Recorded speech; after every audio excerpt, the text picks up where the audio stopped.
صدر مملکت کی جانب سے قومی اسمبلی کے اجلاس بلانے کی ایڈوائس پر دستخط میں تاخیر۔ ذرائع کے مطابق صدر مملکت کے پاس قومی اسمبلی اجلاس پیر کو بلانے کی ایڈوائس کل بھیجی گئی ہے۔ کوئی بھی ایڈوائس 15 دن تک روکنے کا آئینی اختیار رکھتا ہوں، صدر کا یہ موقف ہے، اور ذرائع یہ بتا رہے ہیں کہ آئین کے تحت قومی اسمبلی کا اجلاس 29 فروری کو لازمی بلانا پڑے گا۔ صدر کو یہ بریفنگ بھی دی گئی ہے۔ 29 فروری کو قومی اسمبلی کا اجلاس ہوا تو اسی دن حلف کے بعد نئے اسپیکر کا شیڈیول بھی جاری کیا جائے گا۔ تو صدر مملکت کی جانب سے قومی اسمبلی کا اجلاس بلانے کی ایڈوائس پر دستخط میں تاخیر ہے۔ ذرائع یہ بتا رہے ہیں کہ صدر مملکت کے پاس قومی اسمبلی کا اجلاس پیر کو بلانے کی ایڈوائس کل بھیجی گئی ہے، جس پر تاحال کوئی فیصلہ نہیں کیا گیا ہے۔ صدر مملکت کی جانب سے کوئی بھی ایڈوائس 15 دن تک روکنے کا آئینی اختیار میرے پاس ہے، صدر مملکت کا یہ موقف ہے۔ اور ذرائع یہ بتا رہے ہیں کہ صدر کو یہ بریفنگ دی گئی ہے کہ آئین کے تحت قومی اسمبلی کا اجلاس 29 فروری کو بلانا ضروری ہے، اور اگر 29 فروری کو قومی اسمبلی کا اجلاس ہوا تو اسی دن حلف اٹھائیں گے اراکین اسمبلی، اور اس کے بعد نئے اسپیکر کے شیڈیول کا بھی اعلان کر دیا جائے گا کہ کس دن اسپیکر کے لیے ووٹنگ ہوگی۔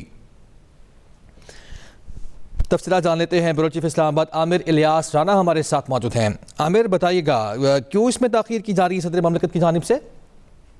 صدر مملکت کے پاس کل ایڈوائس گئی ہے، پرائم منسٹر نے بھیجی ہے اور منڈے کے اجلاس کے لیے، لیکن انہوں نے جو اپنے جن کے ساتھ مشاورت کی انہیں بتایا گیا کہ آپ کو یہ اجلاس بلانا ہے۔ ان کا خیال یہ ہے کہ چونکہ ابھی تک مخصوص نشستوں کا فیصلہ نہیں ہوا، وہ ابھی بھی اپنی پارٹی پی ٹی آئی کے حوالے سے زیادہ فکر مند ہے، تو جس کی وجہ سے وہ ڈیلے کرنا چاہ رہے ہیں۔ انہیں بتایا گیا ہے کہ وہ کہنے لگے کہ نہیں، میرے پاس 15 دن ہیں ایڈوائس پہ عمل درآمد کے لیے، تو ان کو بتایا گیا کہ 21 دن میکسیمم ہوتے ہیں الیکشن کے بعد اسمبلی کا اجلاس، تو وہ 29 فروری بنتا ہے۔ تو آپ روکنا بھی چاہیں تو 29 فروری تک آپ کو لازمی بلانا ہے۔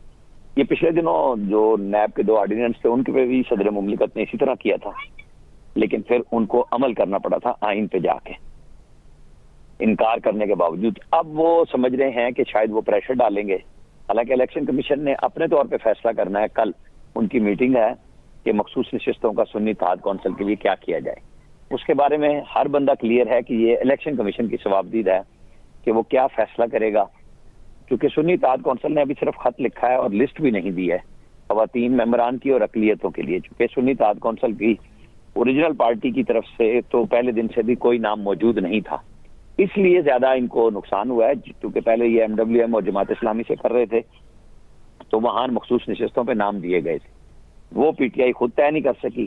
اب صدر مملکت کا انہیں سہارا ہے، اور کل صدر مملکت نے یہ خبر خود پی ٹی آئی کے حلقوں کو بتائی کہ میں ابھی اجلاس نہیں بلا رہا اور میں ڈیلے کروں گا، لیکن ان کو بتا دیا گیا ہے کہ 29 فروری آخری تاریخ ہے۔